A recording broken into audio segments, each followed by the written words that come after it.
So Andy, thank you for your time. Thank you for everything you are doing for the online marketing industry, and also thank you very much for accepting my invitation.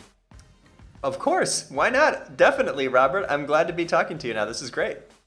So in this episode, we will discuss about influencer marketing because you know a lot about how to use this strategy to improve your rankings in search results and also how to build a trustworthy network that can boost your brand.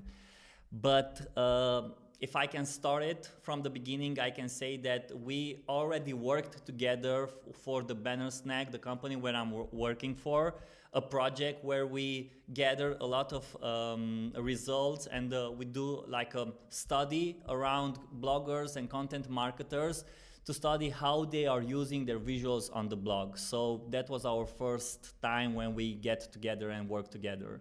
That was a great idea you had, and it was fun to collaborate. And the results were fascinating. Yeah, yeah, and it's funny because you teach me a lot how to work on getting all these results for this case study, and it was very hard. Like you just said that, man, you just got to put the work outside. There is no like let's say like a hack or something like this how to get all the results. So I believe that all these studies, especially the marketing studies that gather the special results, are like a holy grail for the content marketing world. Yeah. Original research is so powerful, and survey-based original research is so difficult because to get people to respond, I mean, it's just a lot of outreach. I mean, there's tricks, I suppose, if you did some big giveaway or you had a big media partner. There's maybe incentives or like influencer approaches where you connect to a bigger audience. But what you did and what I do and the way we did it and where it worked is just a lot of outreach, just social and messaging and one-to-one communication. But yeah, the data you get and the insights you provided and discovered from that were impossible to gather any other way except through a survey. Yeah. And you said something about influencer, but I believe that you already have like a very personal definition about what is influencer marketing from your own perspective. Can you explain this? How do you look at influencer marketing right now? Well, there's paid social and organic social. There's paid search and organic search. There's also paid influencer marketing and organic influencer marketing. Paid influencer marketing is advertising. It's really just buying some visibility by inserting your message into the streams or into the content of someone who already has a big audience. So influencer marketing is about borrowing or renting the audience of someone who's already connected with your target. Paid influencer marketing is paying someone to have them inject your message into that audience, right into those streams. Organic influencer marketing, which is what you and I did and what we're doing now and what smart marketers have done forever, long before it was called influencer marketing, is just collaboration. It's collaborating with people that have already built that audience you want to connect with. So in the example there of could we gather survey respondents faster by partnering with a media company, you'd be connecting with editors and writers, columnists, people at that media, publishers over there, and just saying, yeah, would you like to collaborate on a survey?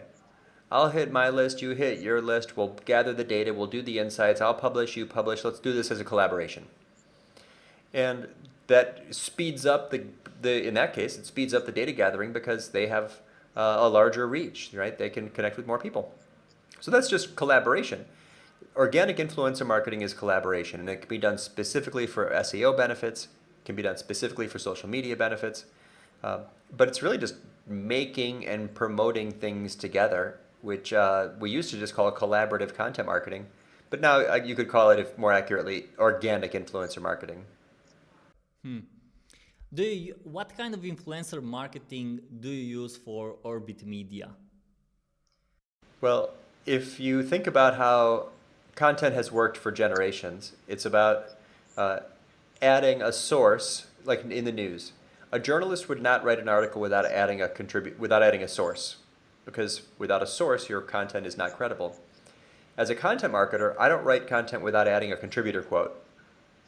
By adding contributor quotes to content, a lot of good things happen. Your content becomes more credible. You're borrowing the expertise of that person. Your content becomes more interesting. You can learn by reading your own content. The content is going to reach farther because they're very likely to share it. An ally in creating content is an ally in promoting that content. You're growing your personal network. You're having more fun. So there's at least 4 benefits right there of collaborating with other people. That's just adding contributor quotes to content that you were just already making.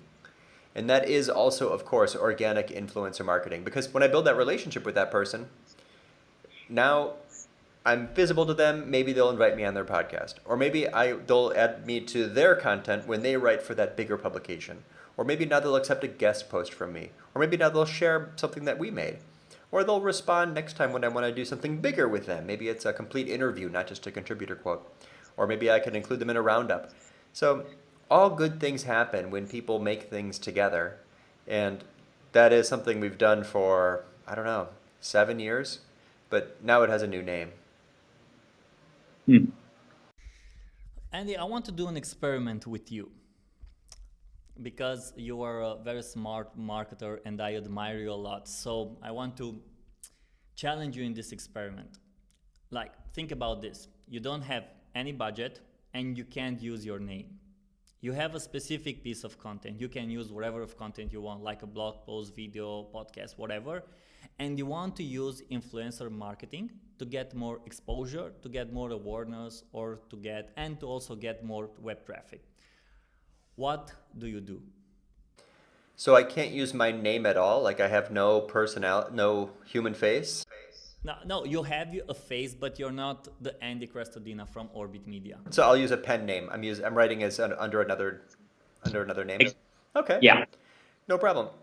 So I'm going to try to create something that has statistics in it by either publishing a test I've done or finding data out there, combining other people's data to aggregate and create more credible data.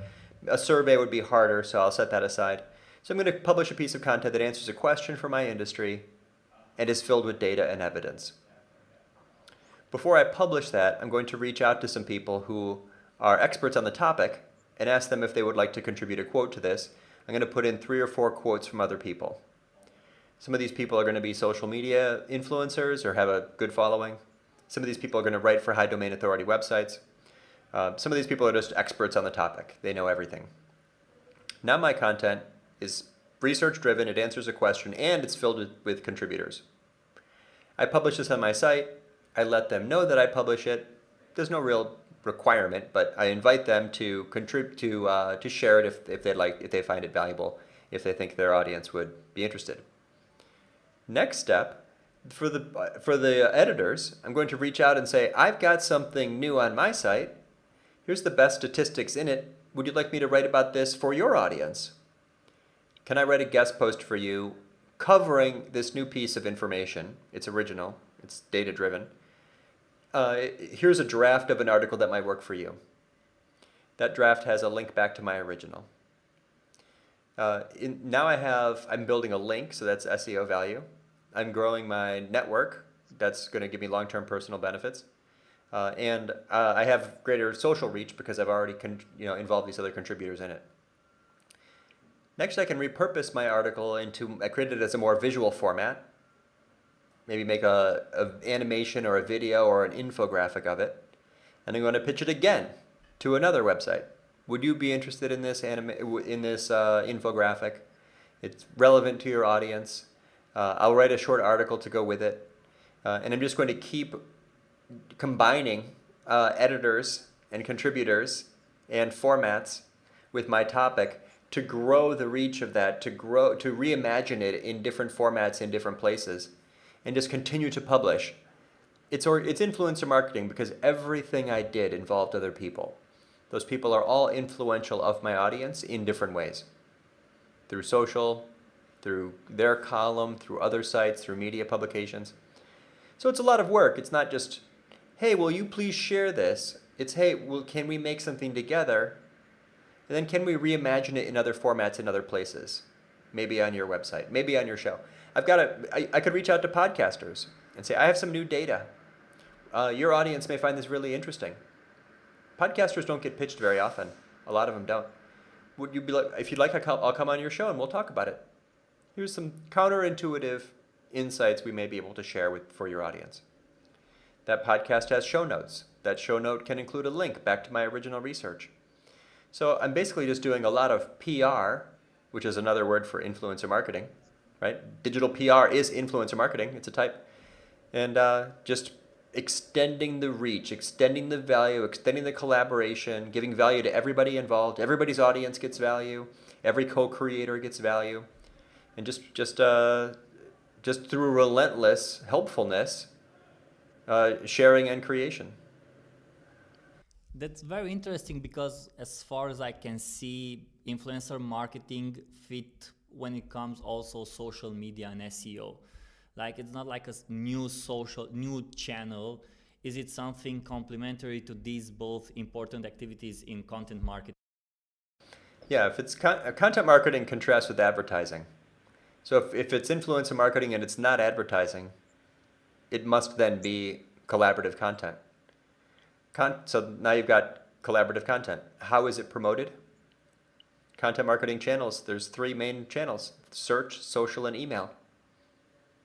So you're collaborating. So if it's not paid or influencer marketing, it's organic, which means collaboration. And how's it promoted? It's almost always through social. And when the marketer is very clever, it's also promoted. It gives SEO benefits. So there is no separating influencer marketing from social media and SEO. They should always be together. In a presentation, you said that great marketers are creative, analytical, and friendly. I want to hear your point of view about this from your own perspective. Like, give me an example of a person that meets each of these skills. I know that you're also creative, analytical, friendly, so you can't give yourself as a good example. You're a good example. You're a great example, Robert. I mean, you're producing data. That's analytical work. You're producing it in visual formats. That's totally creative. And you're networking and collaborating with other people. You're a prime example of the 3 traits that make marketers so successful. We must be at all times. I mean, there are marketers that lack one of those 3 things, but they would never be a well-rounded marketer. So you could say like a technical SEO does not need to be friendly. They can just live in the data. They can just do audits. They can publish they can give the reports to the client or to the developers to fix problems. They have to still work on teams, but they don't have to be a networker or active on social media. You could be, I suppose, you could be analytical and friendly, but not be creative. Simply by publishing, academic papers, they're not going to be very interesting. They're not going to be visual or compelling. You're going to write long-form content. It's like academic research is not inherently social or very creative. It's less so. But yeah, the best people are those that combine that. They use the right half and the left half of their brain. They love art and science. They marry art and science. And they are connecting with others. So those are the 3 traits that I think really benefits most marketers. And it's, pick any skill, and you can isolate it as having needing those traits. Link building requires creativity and friendliness. Writing, requires creativity and analysis. All of these, and it's not just marketing. Probably anyone who's successful in life is able to combine those things probably in any field. That's very interesting because as far as I know, there are a lot of people that I can see that only have maybe 2 of these skills, but not the entire of these 3 skills: creative, analytical, and also friendly. So these are the skills that you can developing yourself, but you can be like 100% of all these free skills at the maximum of yourself. So I believe that it's an entire process of maybe you're not like a very analytical person, but you're also creative and friendly. So yeah, you can talk, you can share a lot of stuff of yourself, but you're not very analytical to look at these numbers. So that's why I believe there was an infographic where they show that a marketer must be creative but must be also analytical. Well, a marketer who's not analytical is going to have trouble um, improving consistently.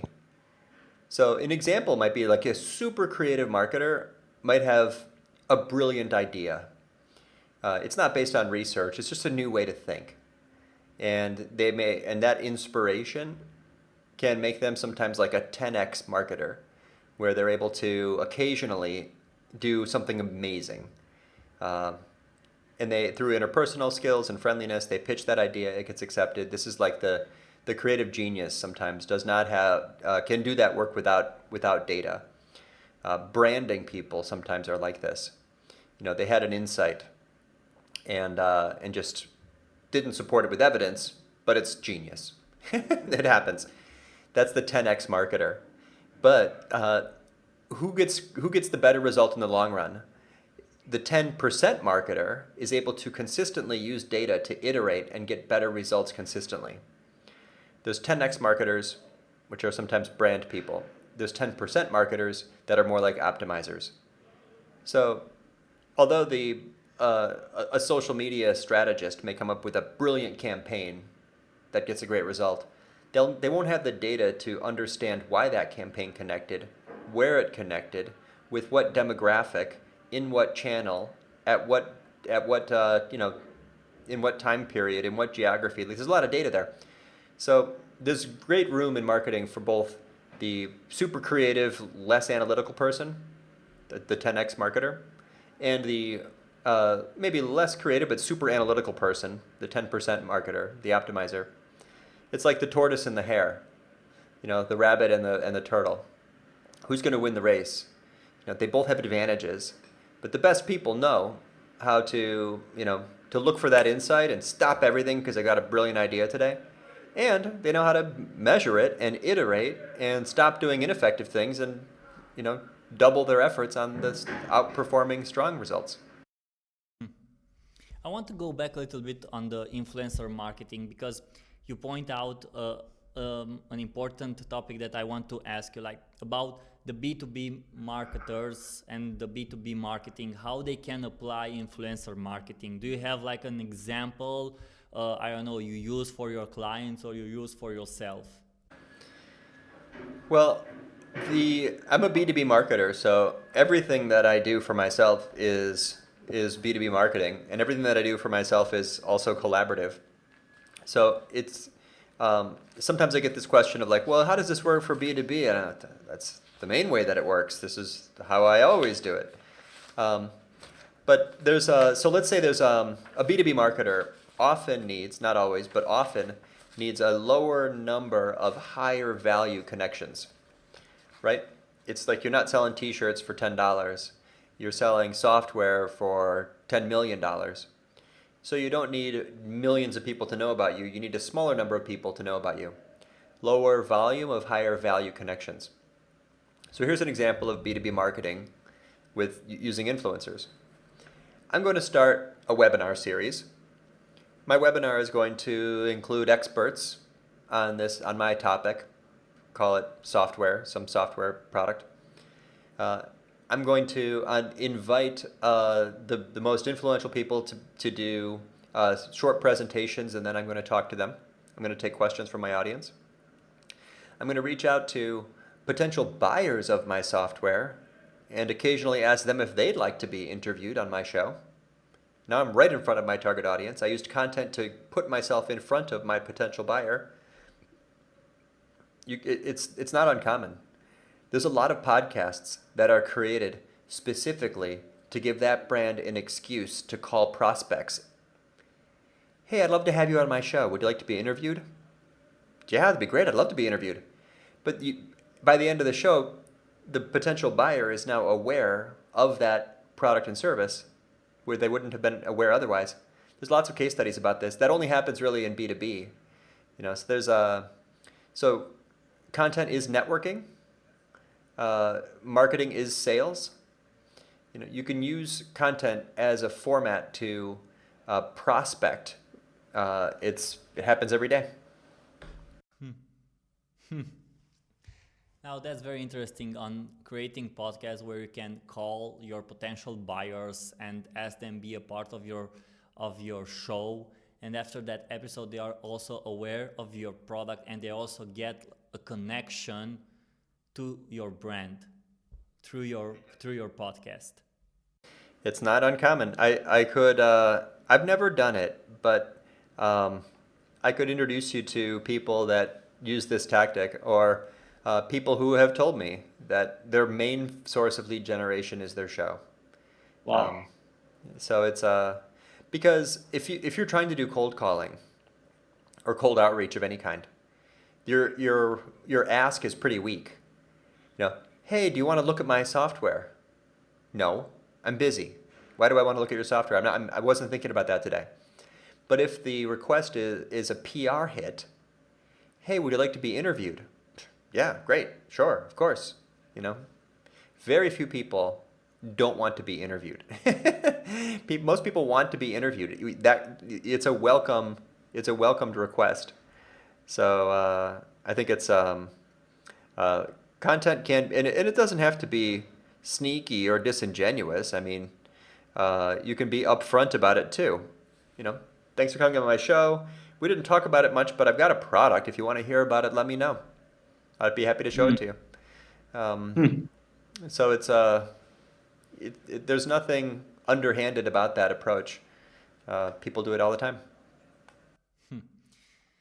And if all the marketers, and maybe I will have one day this blessing that all the marketers around this world will listen this episode, and I believe they have to do it. If all the marketers in the world would listen to this episode, and on every digital screen on the planet, you can share your answer to this question.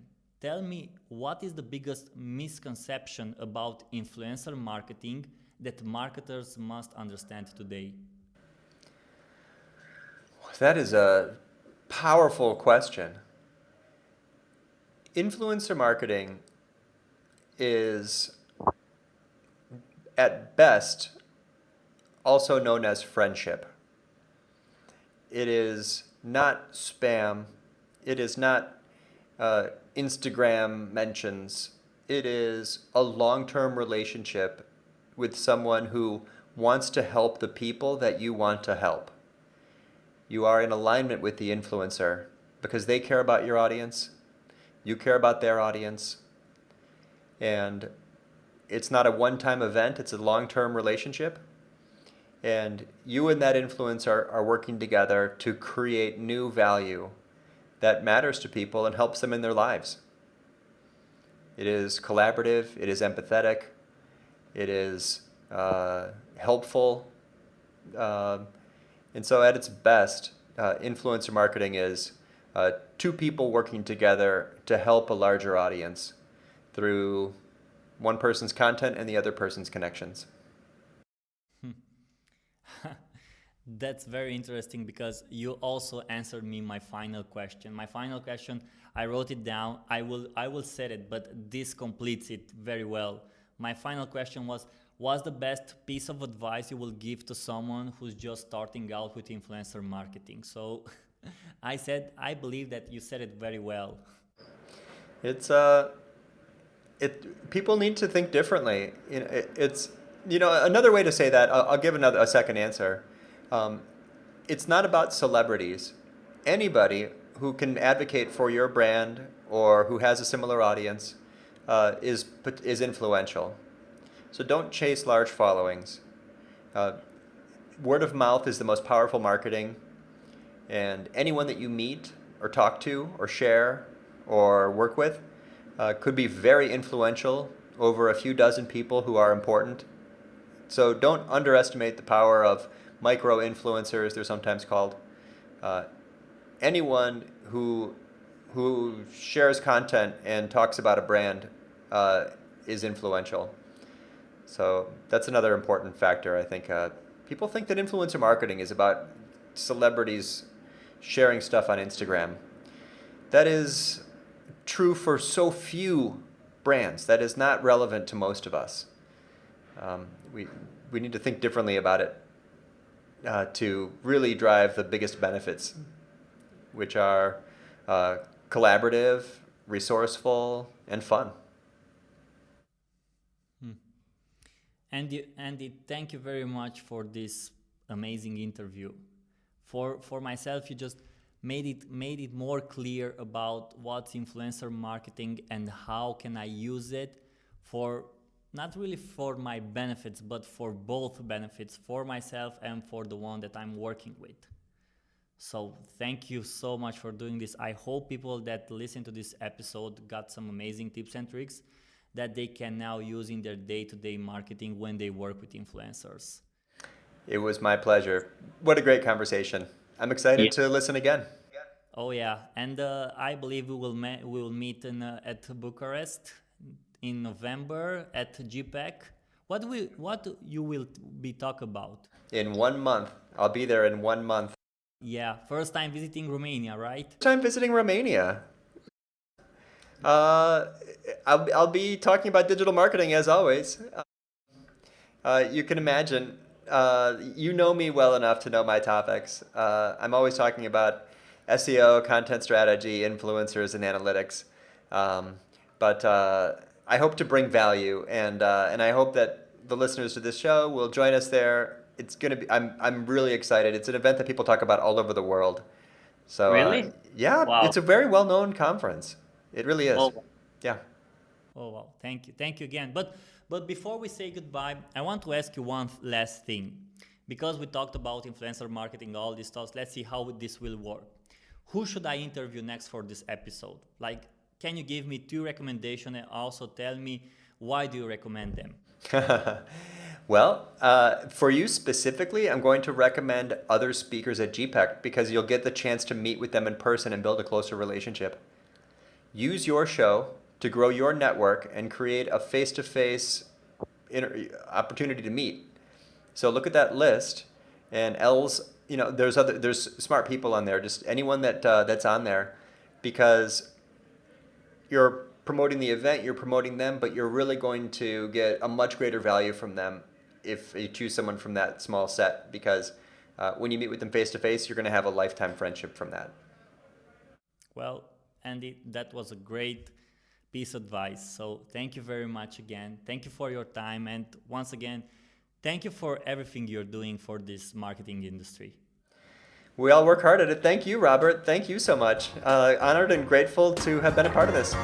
Yeah, it was great.